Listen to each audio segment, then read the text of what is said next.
I wasn't sleeping on the second floor. Our house was a split-level design. As you walked in the front door, you'd go either a few steps up to the living space or down to the den, garage, and my room. Being the only boy with 2 younger sisters, my parents gave me the basement bedroom. It was bigger and, in the summer, much cooler. After I turned 10, I got a full-sized bed. It was a big deal back then. When I was 12, for a stretch of maybe 3 nights, I kept waking up in the middle of the night. No nightmares, just this strange alertness, like something was slightly off. We were in the middle of a summer heat wave, and I always had a fan on for the white noise, but the sound wasn't what was waking me up. One of those nights, I got up for water and walked past my room's open door. I paused. Something about the room felt weird, still heavier than usual. I ended up sleeping on the upstairs couch. Later that night, I woke again to the hum of the fridge and soft rummaging noises from the kitchen. Someone was digging around. I couldn't see who it was. I figured maybe one of my sisters or my dad. But when I asked the next morning, none of them had gotten up. Then came the smell. My mom came into my room and wrinkled her nose, told me I needed to clean because it stank in there. But I honestly didn't notice anything at first. That night, my dad cranked on the central AC. I stayed up playing video games for a bit, then powered off and rolled onto my side to sleep. Without the usual fan, the room was quieter than usual, and that's when I woke again. This time, I heard breathing, not mine. Deep, slow, raspy. I sat up confused. Closet door closed, window locked. Then an awful thought struck me. I looked under the bed. There, crumpled up on a pile of my old blankets, was a large, grimy man. His eyes were closed. His chest rose and fell. I screamed. My parents came running.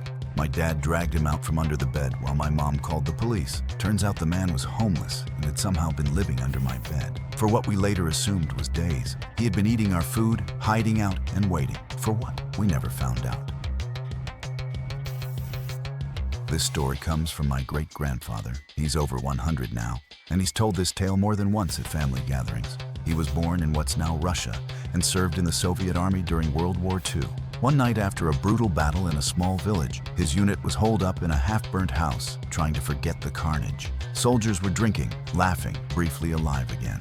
My great-grandfather and his buddy Sergei stepped out for a smoke. The air was brutal, biting cold, and just as they finished their cigarettes, they heard a scream from the woods. Thinking it could be one of their men or a German ambush, they armed themselves and rallied a few more soldiers. Deeper into the forest, something felt off. My grandfather described the sensation as pure dread, like the air itself was wrong. Eventually, he and Sergei split off. Not long after, they heard a strange sobbing and followed it. They found 2 German soldiers, one dead, one barely alive. The living one was shaking, muttering something like, "Das Kolos," the giant. He had deep gashes on his legs and chest. The corpse next to him was beyond recognition, torn apart like an animal had done it. Then came the moaning. Something tall and fast darted between trees in the shadows. They opened fire. It vanished. They were never given answers. But he never forgot that scream or the mutilated body. This happened shortly after my fiancé and I moved into our first home, a quiet little place with just enough space for 2. The neighbors on one side were friendly and elderly.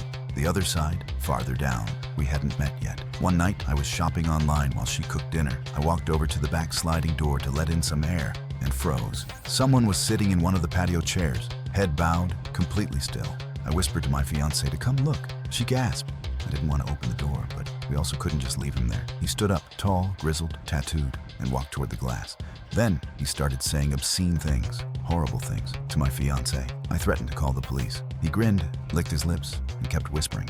When he disappeared, I assumed he'd left. He hadn't. Later, while we were watching TV, we heard something outside again. I peeked, and there he was, smoking and staring at the house. The moment he noticed me in the window, he bolted over and started pounding on the glass, yelling more twisted, perverted threats. I called 911 again. When the cops arrived, he was gone. We asked the neighbors the next day. Turns out he lived a few houses over, known for violent outbursts and a criminal record.